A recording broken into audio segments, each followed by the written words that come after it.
So ఎందుకు ఈ topic గురించి ఇప్పుడు మాట్లాడుకుంటున్నా అంటే క్యాపిటల్ ఎక్స్పెండిచర్ అనేది పక్కకు పెట్టుకుందాం మనం కాసేపు. అది ఎట్లున్నా డెవలప్మెంట్ చేయాల్సిందే. అది వేసినాక కూడా ఇన్ కేస్ వరంగల్ కానివ్వండి, తెలంగాణ మొత్తంలో కానివ్వండి, ఏ కాన్స్టిట్యున్సీకి చూసుకున్నా ఏడ చూసుకున్నా కూడా క్యాపిటల్ ఎక్స్పెండిచర్ కనుక అయ్యి అంటే డెవలప్మెంట్స్ అవుతా ఉంటే మళ్ళీ దానికి కూడా ఆపరేషనల్ ఎక్స్పెండిచర్ అనేది పెరుగుతుంది మొత్తం అయిపోయినాక. అంటే ఇప్పుడు 47,000 కోట్లు ఇన్ కేసు మనం క్యాపిటల్ ఎక్స్పెండిచర్ పెట్టుకొని 2,00,000 కోట్లకు పైగా ఆపరేషనల్ ఎక్స్పెండిచర్స్కి పెట్టుకుంటే వచ్చే ఇయర్లో ఏమవుతుంది, ఇది డెవలప్మెంట్ అయిపోతుంది కాబట్టి మళ్ళీ ఆపరేషనల్ ఎక్స్పెండిచర్ అనేది పెరుగుతుంది.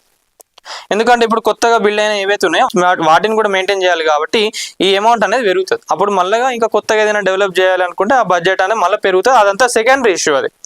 సో ఇప్పుడు ఇక్కడ వరంగల్కైనా ఏదైనా కూడా క్యాపిటల్ ఎక్స్పెండిచర్ అనేది మనం కాసేపు పక్కకు పెట్టుకుందాం. ఎందుకు మాట్లాడుతున్నా ఈ రోజు అంటే ఇన్ని వేల కోట్లు మీరు ఇస్తా ఉన్నారు, వరంగల్కి కావచ్చు, తెలంగాణ రాష్ట్రానికి కావచ్చు, ఇన్ని లక్షల కోట్లు, ఇన్ని వేల కోట్లు ఇస్తా ఉన్నారు కదా.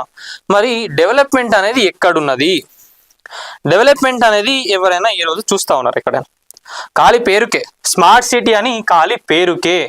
ఆ రోడ్లు గట్లనే దరిద్రంగా తయారై ఉన్నాయి, డ్రైనేజ్ ప్రాబ్లమ్స్ అనేది అట్లనే ఉన్నాయి, ప్యాత్ హోల్స్ అనేది కూడా గట్లనే ఉన్నాయి, గుంటలు అట్లనే ఉన్నాయి, ఎన్ని యాక్సిడెంట్లు అయితే అవి చేయబట్టి.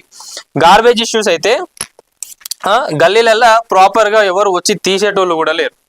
ఆడున్నోడు ఒక వారం రోజుల తర్వాత ఎవరైనా మొత్తుకుంటే వచ్చి తీసేస్తారు. ఇప్పుడు ఏదో ఎలక్షన్లు వస్తానాయి కదని చెప్పి ప్రతి ఒక్క గల్లీలలో సంవత్సరాల నుంచి లేని రోడ్లను కూడా ఇప్పుడు వేస్తా ఉన్నారు. సరే ఫండ్ వచ్చింది వేస్తున్నారు, అదంతా సెకండరీ కానివ్వండి. ఇన్ని రోజులు గుర్తురాలే, మరి ఫండ్ ఉన్నప్పుడు గుర్తురాలే ఎవరికి కూడా. ఎలక్షన్లు దగ్గర వస్తున్నాయి అనగానే ఇక ప్రతి ఒక్కరు చక్కచక్క పనులు మొదలు పెట్టిండ్రు. లేటెస్ట్ అప్డేట్స్ కోసం మన నేటి ధాత్రి ఛానల్ని సబ్స్క్రైబ్ చేయండి. అలాగే మీకు నచ్చిన వీడియోని లైక్ చేసి, షేర్ చేసి, కామెంట్ చేయండి.